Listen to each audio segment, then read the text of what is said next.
Welcome to Vaquera Studios, where we're imagining a more gentle world. I'm so excited to share with you my thoughts on all things self-care, mindful moments, and stories of my life in the desert. I'm your host, Olivia Rodriguez Mendez.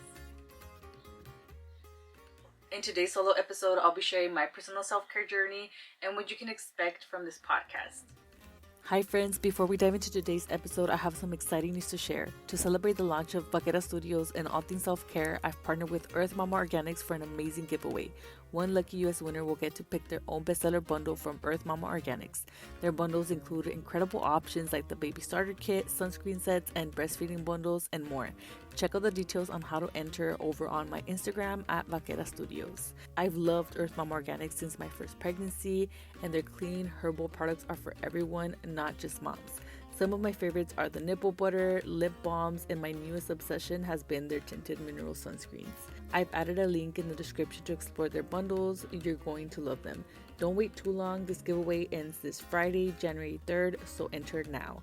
Let's celebrate self-care together, and good luck. Okay, so where do I start with my self-care journey? Let me set the scene. So we're in the Eastern Coachella Valley. I am the daughter of farm-working parents. And for the most part in the Eastern Coachella Valley, a lot of the community does work in hard, intensive labor.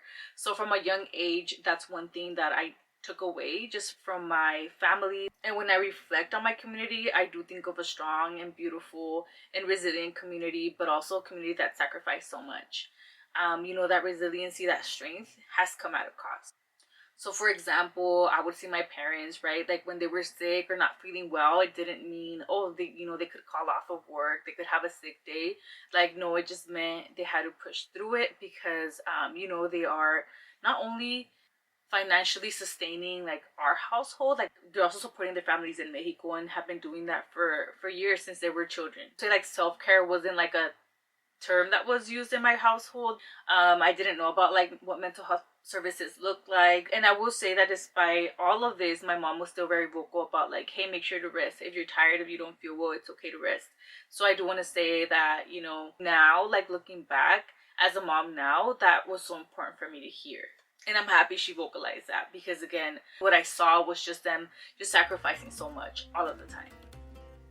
And I'm going to fast forward to when I was in college at UC Berkeley, just because that was a moment in my life where I was experiencing a lot of stressful situations all at once. I mean, apart from being a first generation Mexican American student at a campus, there was also things happening at home that were just really stressful. I didn't have any healthy coping techniques or practices that I had at the time, so that moment in my life was definitely really stressful. I didn't know how to manage my stress. I kind of just like kept pushing through.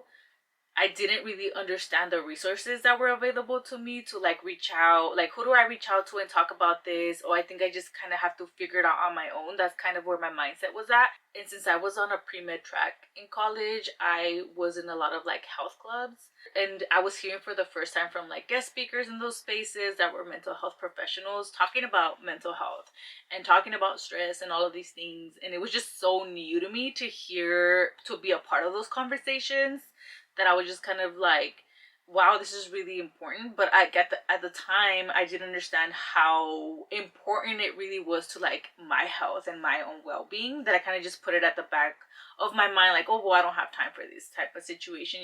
Like, oh, well, I don't have time for this, like I just wasn't valuing and prioritizing my well-being at the time. I didn't know how to make time for self-care. I didn't know how to make time to reach out to like resources on campus to learn how to be able to manage my stress better or anything like that. But those moments of curiosity and wanting to learn more were definitely there. And I did some reflection at this time of like, what were those tools that I did have where I did get support to get through like just day-to-day things, And I came to realization that for me, growing up in the Eastern Coachella Valley, since it is kind of like a rural community, for me, I didn't have access to like a lot of spaces necessarily. Like I couldn't just walk to the park. Like to move around and to like get to like clinics or parks or things like that, you really need to have like a car or a ride or something like that. Like even walking to the bus stop, the school bus stop, or like the public transportation, it was like a mile walk to get there. And when it's summertime and the temperature is like 120 degrees or higher, a walk's just not it. And what I did realize is that for me, some of the most significant and impactful moments were spaces that I did have access to. So in high school, for me, like basketball was such an important part of my life. Through basketball, through movement, I was able to vent out like a lot of the feelings that I did have growing up that I wasn't able to like voice in my house because of a lot of reasons, like just because those conversations around mental health are not normalized necessarily in my family, or there was always a lot of people in my house, which I think was really beautiful. I have a lot of like family who are migrant farm workers. Our house was always open to family, right? And I'm an introvert, so I just always kept things in. I didn't also want to like burden my parents. I'm like, they already like have a lot going on. They're working from like sun up to sundown, and I don't want them to worry. I think that was the thing, right? I didn't want to like just vent out and have them worry about me. Just like everyday things that you go through growing up that like got me upset, or that I was like stressing out about. And I was also like a really angry kid, and I think a lot because of like, well, I don't like that my parents are working so hard, and it's like a lot of the working conditions are so just intense. I had a lot of like anger, and a lot of feelings that I needed to process. And for me, movement became a sacred space for me, that I would just like, through movement, through that sweat, I would just like feel so good after a practice. And I gotta say, like, shout out to my coaches. I had like amazing coaches, but like what we essentially did on once a week, we had essentially circles, where we would just talk about what's happening. You know, like our coach would always kind of like tell us like, yeah, we can, like, it's not just about like physically practicing and things like that. Like, of course that's important, but also like our, how are we doing mentally? Like, that's really important, and it's gonna impact the way that you show up, not just like to play, but like in your everyday life. And let me tell you, like, the team do a lot of healing collectively through those circles, but personally, like, that has just always stayed with me. And of course, community. Like, I think in the Eastern Coachella Valley, I saw my culture reflected back a lot. So going to UC Berkeley, like my first year, and having that, like, my culture like visibly, like I didn't see it as much, was like, wait a minute, like that was the first time I've ever been in that situation. And that's when I realized like community is really important for me, safe spaces are really important for me, and movement's really important for me. So how can I make time for it? And I was trying my best in college, but for example, one year I remember I just needed like zero point 0.5 units to complete my enrollment or something like that. And I was like, well, I don't want to take another class. Like, I already have like a good workload that I don't want to add more necessarily, because I'm like working, I'm volunteering, I'm doing all these things. I don't want to add like a whole nother class. So I added a PE class. I forgot what it was called, but essentially I added like a basketball class where it was like zero point 0.5 credits. And I made, so like that forced me to like make time for basketball a few times out of the week, which was amazing. I feel like that was one of the semesters where I was like, this is working. And so when I wasn't able to do that, I would always try to schedule like at least time to join intramural like basketball. Like, having this movement as part of my life is essential to my well-being. And then I'm gonna do another time jump. So now I'm back at home after I graduated college. I wanted to come back to the Eastern Coachella Valley. I wanted to work here. I heard a lot about public health in college, but I was just like, okay, I'm hearing about it a lot in the classroom. What does that actually look like in community? And there was a lot of things happening here in the community that I was just so excited to reconnect. And I will say that was probably like around the time where I did start hearing about like self-care. It was more like, to be honest, in a like here's what you need to buy for self-care, or like things like that. And like, that's cool and all. I'm not saying not to buy those things if they make y'all happy, if they bring you joy. Like, that can also be a part of like your self-care journey. And then I was just kind of like looking for more. I was having like conflicting like reflection points where I was just kind of like, yeah, I think this self-care is so important, but when I would look for like content, if you will, on social media, or when it would just spring up, I'm like, but there's always like this like, I don't think I need to be purchasing anything necessarily like to practice self-care. And I would see, of course, lists, right, of just like things that you can do to practice self-care that are accessible, right, like journaling or meditating or singing or things, different things like that. And I was just kind of like, why do I have this like, in a way, like guilt when I think about self-care? Like, why is that? And it was bugging me so much until I was kind of like I started like learning and hearing more about like self-care as a radical act. And I'm gonna go ahead and read Audre Lorde's quote. caring for myself is not self-indulgence, it is self-preservation. And I think this really spoke to me. My feelings that I had as a child, all that anger that I was holding on to and things like that, I was like, yes, like this is it. It's like self-care is a radical act. Like society does not like to see black and brown bodies resting. And I think that kind of empowered me to like really reflect and take my self-care journey seriously. I realized that it was like that same guilt that I had when like I would ask for a day off, like, hey, let me practice, and I would kind of feel guilty. I'm just like, oh, like I asked for a day off. I'm not, because I feel sick. Like by all rights, I should be able to have that day off, but like it just kind of like just that subconscious kind of conditioning that I had growing up of like working on like just working and sacrifice and all that. It's still something that I deal with today, that I've gotten like better at. But I remember like when I was starting to practice that in workspaces, I would feel guilty like asking for the day off, or I'd kind of just be like oh my goodness, like what are my parents gonna think, or things like that. But those conversations need to be normalized. Like it's okay to ask for a sick day because you're sick, and it's okay to ask for a day off because you're not feeling well, because you need a mental health day. It's okay. And so that's where I'm at today. And I will say I'm a mom of 2 little boys. My pregnancy transformed my self-care journey, my relationship to myself and my body, and the way that I showed myself love. It was for the first time in my life during my first pregnancy where I was like intentionally showing myself love, like in a way that I'd never done before.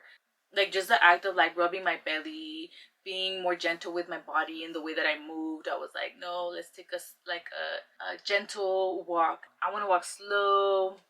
And as I was connecting with my baby, you know, just saying like loving kind words, I was saying it to my body too, you know. And that was like the first time I've ever done that.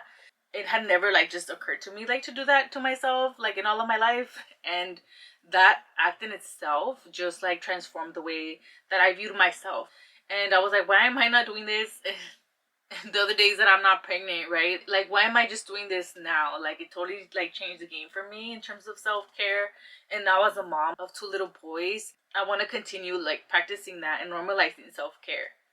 I want them to be in tune with themselves, right? Not just with their body, but like also mentally and spiritually. And I think it's so important as they get older to like have those conversations with them, but also to just like practice self-care so that they can see that that's normalized in our household. So yeah, that's kind of like my self-care journey. Part of me is still angry, you know, like self-care is not accessible a lot of the times because of like many different reasons. But I definitely encourage you to like reflect on your self-care journey. That's definitely helped me out to like at least be mindful of just because it always kind of like, not gonna lie, it's kind of like sucks that you're like, okay, what do I have time for now? Like that's where I'm kind of at, where I'm just like, I want to be more proactive with my self-care. And I found some things that work, some things that don't. I think navigating self-care as a mom now, it's totally different too. But I think for me, a lot of the things that have been shifting is like I need to plan for self-care, just because sometimes I'm in a moment of like chaos, of good chaos, that the week just flies by and I'm like, how did we get here? But yeah, I would definitely have to hear any reflections that you might have of your own self-care journey. So how did we get here? How did we get to Vaquera Studios? I will say that I am still figuring out my own self-care journey. I feel like it's something that I'm always going to be practicing and exploring and reflecting on as the world changes. And part of my dreams from this podcast do come from that little angry girl of just wanting to see her parents rest. And I really do believe that when we tap into self-care, we're able to access some of the most beautiful parts of ourselves, some of the most powerful parts of ourselves. And I want to explore what that looks like and how can that transform those around us. So this is what you can expect from Vaquera Studios. Definitely more solo episodes where I'll be sharing about my personal self-care journey and just mindful moments of my life in the desert. And I do have future plans of inviting some guests, having some mini interviews, and where we just talk about all things self-care. I would also love to hear your thoughts on what you'd like to see on this podcast. And I do want to close this off by introducing a segment called Reflections. So in this segment, I really want to make time to share self-care practices. So if you have any that you're currently loving, that you're currently practicing, comment them. I would really love to share them in the next episode. For today, I'll be sharing a self-care practices that I've been loving, and that has everything to do with my hair. So for all of my life, except like 2 moments, I have always had a long hair and I love having long hair. Mind you, I'm about to chop it off in the next month. But one of my favorite self-care practices, just to spend time on my hair. It's so soothing. It's so relaxing. But I think right now where I'm in that part in postpartum where it's just falling out a lot. And I always get like anxiety because I'm finding my hair, and it's super long now. So I'm finding like just long pieces of hair everywhere. And sometimes like my baby will have them like, you know, like in his little fist. And oh my god, that anxiety. That's one of the reasons I'm chopping it off. But since I know the day's coming, I've been spending time like just braiding it. It's the best of both worlds. I braid it, and yes, it does fall, but not as much because, you know, it's in a braid throughout the day. But I've just been playing with ribbons on my hair, and it's been like the best thing. And not only is it like a fast hairdo that I'm able to do, but it's also like cute, just adding ribbon, just adding color. Just been really loving that practice. It's like my self-care time that I have to myself, and it's also been just so sweet knowing that like I have an appointment in January. I think it's just making it more meaningful, if that makes sense. Like, I could keep talking about my hair. Maybe there'll be an episode on my hair, just because it really does mean so much to me having long hair. It's a part of who I am. I just love long hair. What can I say? If you're still here, just thank you so much for tuning in to the first episode of Vaquera Studios. As a reminder, please subscribe and leave a comment below. Your thoughts mean the world to me, and I would love to hear all your self-care thoughts. Thank you so much for tuning in. Bye. Dude, watch me record an episode without audio on. Dude, watch me forget to press record. I'm your host.